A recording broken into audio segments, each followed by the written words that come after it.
Blog Talk Radio. Hello, everyone. This is Laurie Smith on Blog Talk Radio. Good evening. It is 10:30 p.m. here in Calgary, Alberta, Wednesday night, August the 10th. I'm glad to be here. This is Child Abuse Prevention and Human Rights Abuse Prevention is Up to Us. It's a 30-minute live internet streaming radio broadcast from blogtalkradio.com. And chat room, I'm just putting the chat room open right now.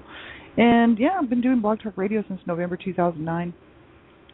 November will be 2 years, and I've really done a lot of shows. Like, I've done, like, over 750 shows, I think, now, and that's a lot of shows.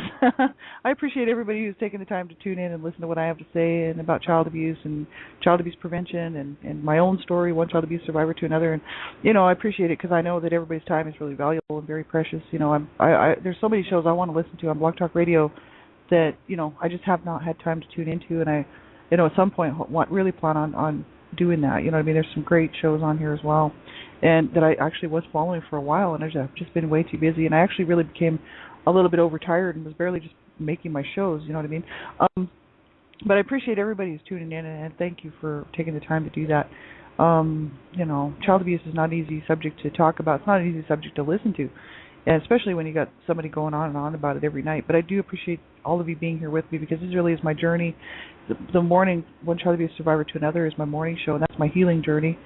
And it just allows me to do that in a manageable chunk, you know, half an hour a day. I can go and look at the issues that I've, you know, faced as a child and now face as an adult survivor, and it's really helping me to work through a lot of stuff that I needed to work through. And I was hoping that the process, you know, would, you know, help other survivors as well. And this show, you know, I really like to bring out information on this show just dealing with, you know, the issues of surrounding child abuse. And I used to talk a whole lot more about human rights and men's and women's rights as well, but I really changed my focus to child abuse prevention, and mainly that's just because that's where my heart is, you know what I mean? Like, I care about all human rights, and so, you know, I used to do a whole lot more topics on here about, you know, domestic violence and different things like that, but I sort of switched that to a Saturday show, worldwide epidemic of child abuse and human rights abuses. And, you know, this show I mainly have been talking about child abuse for a long time, so I'm sort of changing that. But the thing is, you know, I just want to be one more voice, right? That's why I started doing Blog Talk Radio November 2009. I just wanted to be one more voice with everybody else out here, you know, talking about the issues surrounding child abuse and really just talking to whoever would listen. So thank you all for tuning in. I really appreciate it. And like I said, you know, your time is valuable. It's very important. And so I realize, like, for all of you to be tuning in like you do, you know, to take the time to do that, it's a huge thing, and it means a whole lot to me. And, you know, I can't ever properly thank you, so I just have to say thanks on the show. You know, I appreciate it very much. So you have to listen at your own discretion. I'm talking about abuse, and I don't sugarcoat it. I just tell it like it is. And child abuse is not something, it's not pretty. It's not a pretty subject. We can't put flowers on it and put little pretty packages and bows around it. Child abuse is disgusting. It's heinous. It's absolutely horrible. No child should ever have to deal with it and suffer through it, but so many do.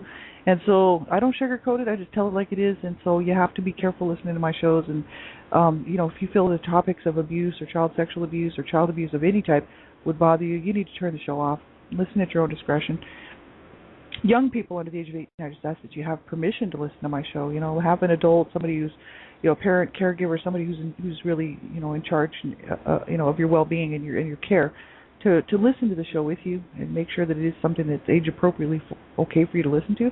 My shows are not for younger children at all, and there's a lot of adult content on my shows, and that's I'm talking about stopping child abuse and talking about child abuse, but, you know, because of the nature of the material, you know, young people do need to be protected at all times, and so you make sure if you're under the age of 18 that you have permission to listen to my show from an adult, somebody who's older, who's responsible for your care, and they can help you make that decision whether you should be listening to my shows, right? I really appreciate it, especially younger children, right? So we'll get right into tonight's topic. You know, I'm talking about child sexual abuse. I'm actually just on this topic because this is what I'm dealing with in my life. You know, I'm looking back at my own CSA incest stuff and, you know, what I've had to deal with as an adult survivor of being abused sexually as a child. And it's just important for me right now to really talk about this stuff. And as well as I always used to kind of cover it somewhat, even, you know, prior, like last year even, or the year before. This is important that we do talk about this, you know. And I decided, since I'm actually working through this in my own healing journey, you know, I'm looking for information, and I'm always looking to see what the information is out here surrounding, you know, child abuse prevention, child sexual abuse prevention, and really the issues that surround it. And so that's why I'm talking about child sexual abuse right now. And I just, so I'm just going to keep going and continue on in this for so as long as I feel like I've covered the topic pretty well. But the child abuse of any type is horrific, and it all needs to stop.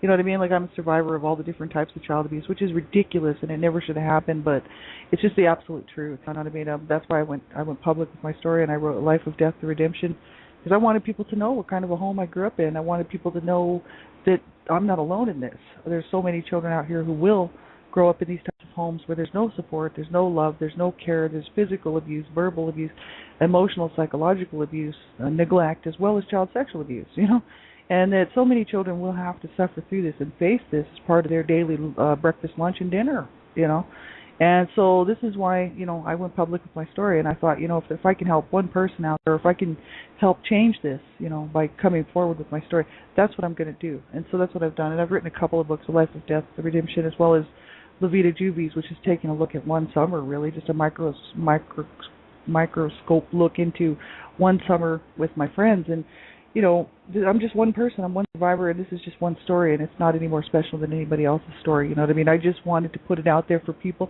and also for survivors, so that they know, hey, they're not alone, and that, to keep on looking for that help and keep on reaching out, keep on doing whatever it is that's going to help you, to feel better. So there was many reasons why I did that.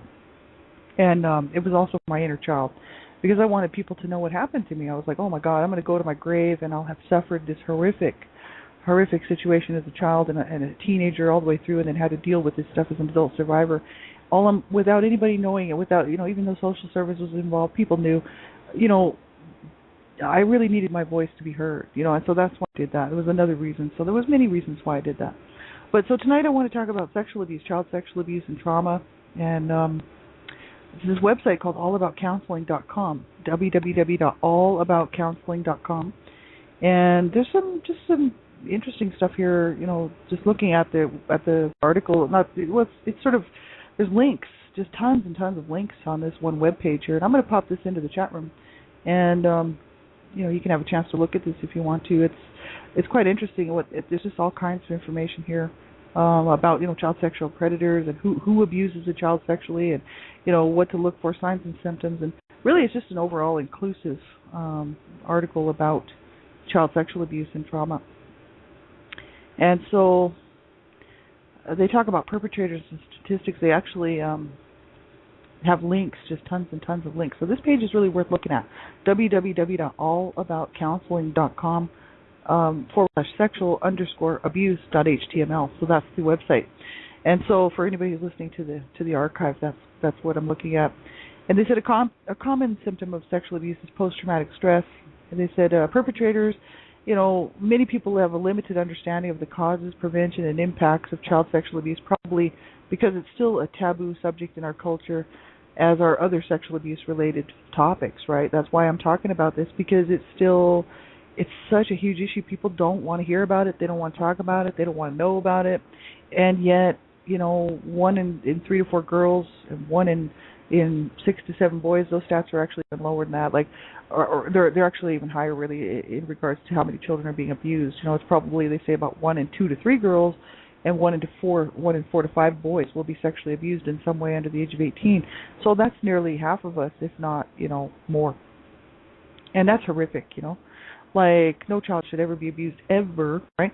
But that's the stats, and that's why people don't want to look at this, because most people are victims. I mean, when you think about it, 1 in 3 girls, 1 in 4 or 5 boys will have experienced some type of sexual abuse under the age of 18. And that could be anything from, unwanted sexual touching, molestation, exploitation, rape, you name it, right? This is the issue.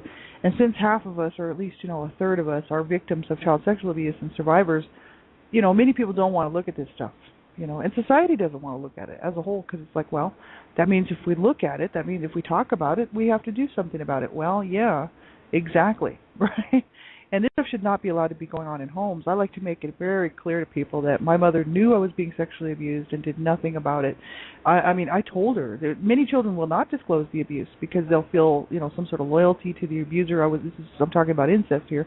And, many children will not come forward and tell due to fear. They might have been threatened. I was threatened. And, the issue is that I didn't feel enough loyalty and I didn't feel enough fear from the threat. So I did tell my mother, because my mother was my main abuser, but I still told her, and in hopes that she would do something about it, because my brother was sexually using me, and he was 13 years older than me. I was 8 years old. He was 21 years old, and he just took it upon himself to rape me and sodomize me and then sexually use me after that. So I actually went to my mother, and the response that I got was, that's your problem, not mine, And so I said, well, how am I supposed to deal with this? What am I supposed to do? And my mother was like, well, just wrap yourself up in a blanket like a mummy. That was her answer. She knew that her 21-year-old son was using me sexually. I mean, my God, this is the reality. People will, not always get the child some help, even if it's moms and dads, even if it's somebody else in the family that knows this is going on, and they still won't do anything about it, right? And so, many times people really won't come up, won't say anything. And if you think about it, 1 in 3 to 4 girls, or 1 in, let's say, 3 girls, and 1 in 6 to 7 boys will be sexually abused, or 4 boys, let's say, sexually abused under the age of 18. How many parents and grandparents, aunts and uncles, and other people know that the child, or may even suspect the child's being abused, and don't do anything about it? A lot. And that's why nobody wants to look at this. It's too discouraging. It's heartbreaking, because most people will have had to deal with a child that's being sexually abused, or they will have been sexually abused themselves, or they will have known about it. They'll have known someone who was and didn't do anything to step in.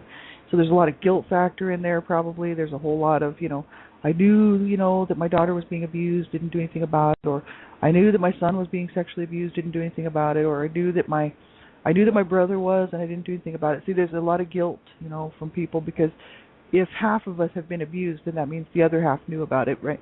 So, I mean, come on, let's be real about this. This is absolutely, absolutely horrific and wrong, and, it's just keeps going on and on and on. And so we need to do something about this, right? But they said, there's just so much information here. There's statistics, what are the perpetrator statistics on fathers, brothers, neighbors, etc. These are all links. And you can click on these things, on these different links and whatnot. There's also information about trauma recovery, just tons and tons of stuff here, like legal issues. And they said, can a child molester be rehabilitated? And they talk a little bit about that. And they say it depends on who the child molester is. They said the majority of molested children are perpetrated by family members, close relatives, or people who have close proximity to them. And most of these people are called incest perpetrators because they're family members to the children. And they said what's been found that for these individuals who get reported, which is incest perpetrators, is that they are likely to have more than one victim and usually only abused within their own family, so within their family. So they said as a result, it's hard to measure whether they would abuse again at later times with other children. They're not considered what is clinically called a pedophile. Pedophiles are a different class of child molesters and are considered sexual addicts. In spite of their best interests, a pedophile will abuse children as long as there's opportunity. So there are pedophiles who must drive different routes home just to avoid the temptation of children they might otherwise encounter. And so the type of child molester most resistant to treatment is called a fixed pedophile. And these people primarily abuse children of their own gender and across family lines, which is not the majority of sex abusers. They said we don't have a good record of stopping fixed pedophiles from abusing again in general, and this is not the case with incest perpetrators. Most people who abuse will probably be able to stop if they're held accountable, punished appropriately, and also given the proper kind of therapeutic treatment. So that's what they had to say about that. And, I don't know myself, but I'm just, this is what they're saying. They said, do abusers feel remorse? They said many abusers feel guilty. However, for pedophiles, that guilt means very little. It doesn't prevent them from abusing again, and they are obsessed with children. In fact, in addictive ways. If we ask about empathy rather than guilt, we find that empathy, which is understanding the child's pain, point of view, is one of the key pieces in helping an abuser to stop abusing. And that's the issue, like child sexual abuse. I mean, my God, this is the thing. I know in my case, that was exactly what was happening. Is that the person who my brother who sexually used me, he knew that it was hurting me. He didn't care. You know what I mean? It's kind of like, well, this is just what I'm choosing to do to you. I don't care if it's hurting you physically, emotionally, psychologically, or any other way. I'm going to do what I'm going to do. And so, there's that whole lack of empathy, a lack of being able to say, wow, I'm hurting my sister, or I'm hurting this person, I'm hurting this child, right? It's a real mental, psychological issue. My brother was very psychologically ill, so it was pretty obvious. He killed himself, at the age of 33. But, there's all kinds of issues and underlying issues behind all this stuff, and this is just a very, like, this article is really just looking at just the basics of these issues, but it's good information for people to sort of then go ahead and dig a little bit further, you know what I mean, to get some more information, sort of surrounding some of these questions. For instance, how can I identify if someone might be an abuser? Like, what are some identifying features? And they said it's not a good idea to try and identify child molesters. Molesters consist of so many different kinds of people with different kinds of personalities in both genders. And sometimes people who seem totally normal or typical on the surface turn out to be an abuser. And once in a while, an abuser is a classic loner who doesn't seem to socialize well, and so on. But that's really not most abusers. Abusers are mostly people who otherwise seem quite normal. So rather than trying to identify abusers, what's more important is identifying if there is some kind of abuse going on, right? And that's the issue. You can't pick out abusers. They work where we work. They go to the same grocery stores that we go to. They go to the same churches that we go to. They go to the same sporting events. Sitting amongst the crowd are people who sexually abuse children, and it's not like they wear a little sign on their head that says, "Hi, I'm a child sexual predator," or "Hi, I'm a pedophile," or "Hi, I'm a person who abuses children sexually." You don't know who they look like everybody else, right? And so there's no way to tell if somebody's a child sexual abuser. You know what I mean?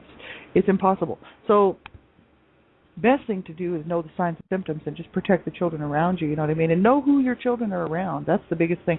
Because if a family member can abuse your child sexually, for instance, mom or dad, grandma, grandpa, brother, sister, aunt, uncle, cousin, so-and-so, then you know that other people will, right?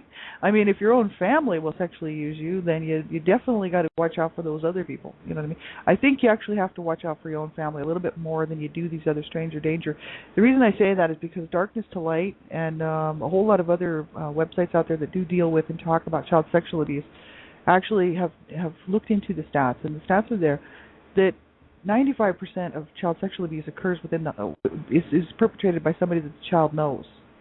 95%. And they said about 40% of that is the parent, usually mother, father, somebody who's looking after the child, right? It's the caregiver, it's the mother, the father, the caregiver.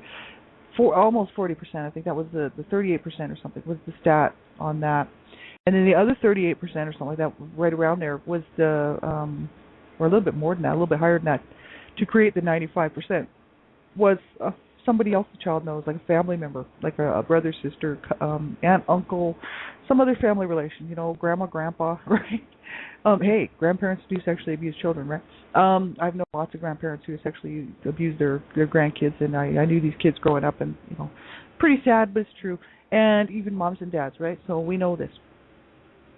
So you can't just, these people, you really got to watch your own family more than you do other people, but you still need to protect your children from stranger danger, and you need to protect your children from daycare predators, people within the daycare system that are sexually abusing children. There's lots and lots of those. You better know who your children are around. That's all I can say. You can't even trust your own children with your own children. That's exactly what happened with my family. My brother was 21. He was 21 years old when he started sexually using me. And the thing is who knows if I was even younger and being molested by him. I probably think that there was some of that going on, and I've just blocked it out. But the thing is who knows? All I know is that I was 8 years old when he raped and sodomized me. And the issue is that here's a 21-year-old young man living in the home. You think you should be able to trust your own son with your daughter in your own home, but that's just not the case. That's not always the case, right? You can't even trust your own family around your children, right? So this is the issue. You're people are always talking about, we got to protect our children from stranger danger, when it's actually grandma and grandpa, brother, sister, mom or dad that you really got to watch, right? So that's the issue. Pay very close attention to that. That's the truth, and that's reality. They said, why do people sexually abuse children? They said there are many different kinds of abusers, and it's not clear why people molest children, but what's been found in recent research is an overwhelming majority of people guilty of child molesting were molested themselves. But that doesn't necessarily mean, okay, maybe that's the truth. But you know what, though? It's just not always the truth, right? I mean, it's not that every single person who was abused sexually as a child would go on to sexually abuse a child. That's not the truth at all. That's like saying that that every parent is a bad parent, right? That every parent is a child abuser. That's just not true. There's no such thing. There are good people out there who have raised their children very well and would never ever think of sexually using them for any reason, or sexually abusing them or molesting them, and who have been abused sexually. So it's just not always the case. But here they said that some were molested. So they said, we used to think this statistic was much smaller, but with more detailed research, we're discovering this statistic to be very high. So statistics involving men in New Jersey prisons convicted of sexual abuse found that over 95% of the men were in fact abused themselves. And they said, and we don't know, but it could be that the 5% of non-abused men in that case don't remember being abused as children. I just don't agree with that. That would be saying that 100% of people who were abused sexually would abuse a child, and that's just not true.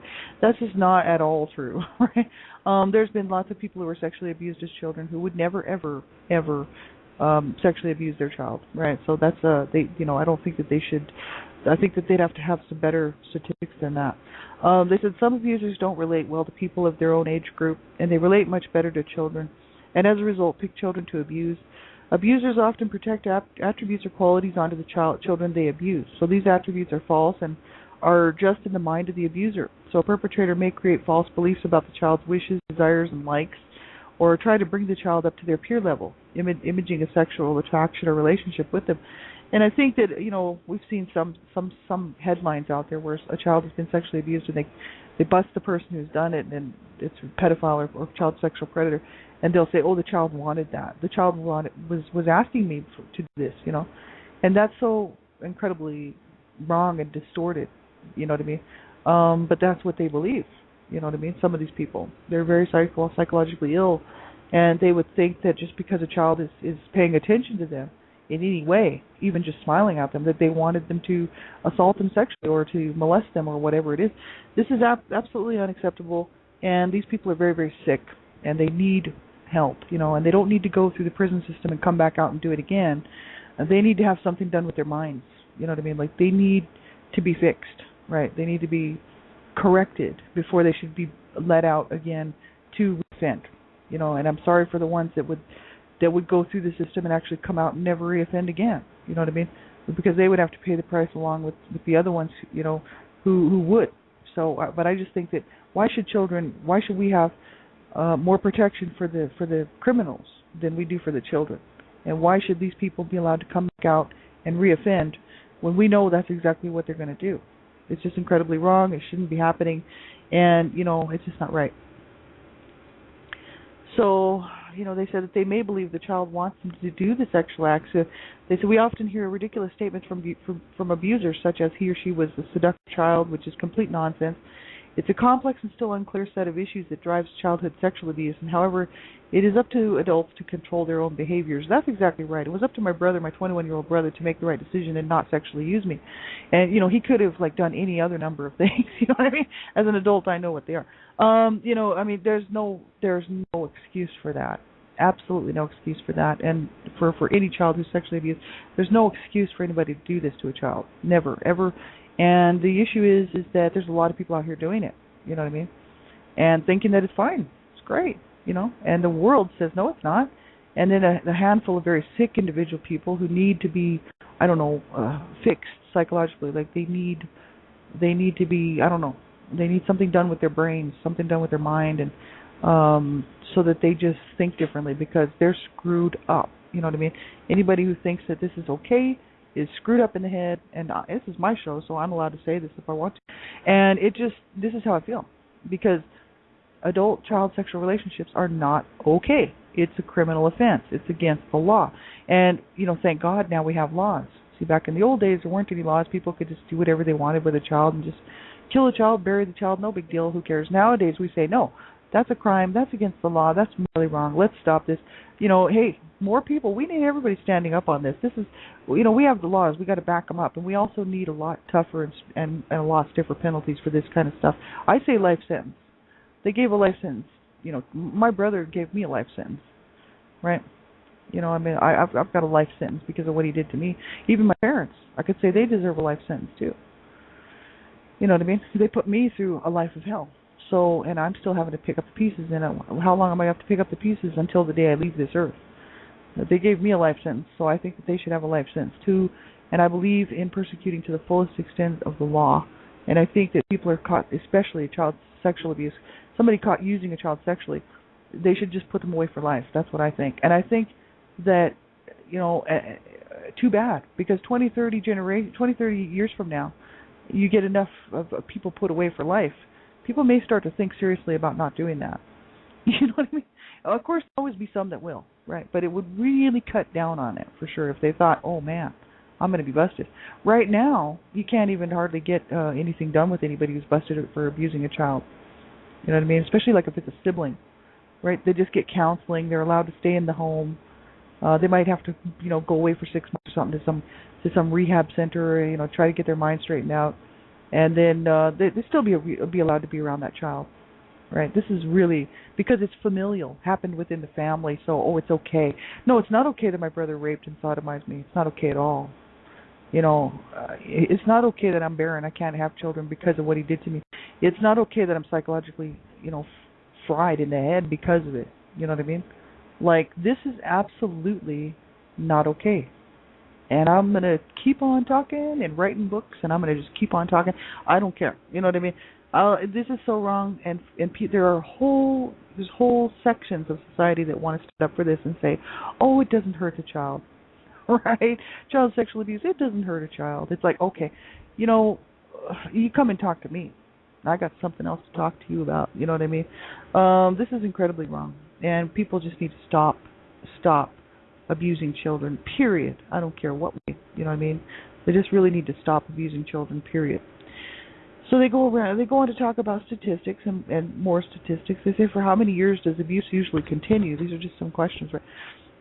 In cases involving pedophiles and people sexually excited by children, once the child starts developing secondary characteristics of adulthood, the abuse is likely to stop. However, in homes with other issues at work, so parents repeating their own abuse, poor boundaries, etc., the abuse can go on and on for many years, well into adolescence or even adulthood. And there are many cases of fathers sexually abusing daughters into adulthood. So I said, so abuse can, and even mothers, mothers abuse children sexually too. So abuse can continue for many years, or it could be a single incident. One determining factor in the length of abuse is how available the child is to the perpetrator. And so, this is the issue, you know what I mean? Like, because my mother didn't stop my brother, he just kept sexually using me until he left the country, which is about 7 months later, right? So, for about 7 months, my mother knew about this, right? And didn't do anything about it. Didn't do anything to stop it. So, there you go. And they said that, what is traumatic dissociation or amnesia? Are these real? And they said, yes, having a traumatic dissociation or childhood sexual amnesia is very common and real. And they did have a link here to read more about recovered memories of sexual abuse. And they said the human mind responds in various ways to the trauma. And people who've studied trauma and traumatic events have known for a long time that there are several kinds of amnesia that affect us. And when something is overwhelming emotionally, some people block it out, separating the event from the rest of their memories. For instance, it's very common for people in car accidents to forget parts of what happened.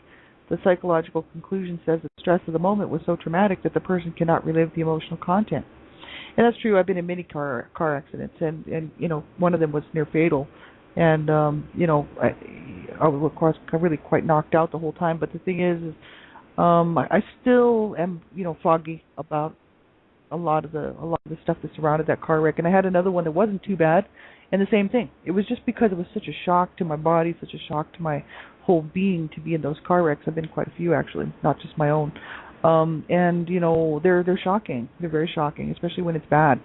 And it's hard on a body. It's hard on the mind, right? And so I know what it's like to be in that situation too. And I've also been abused, so I know what that's like too.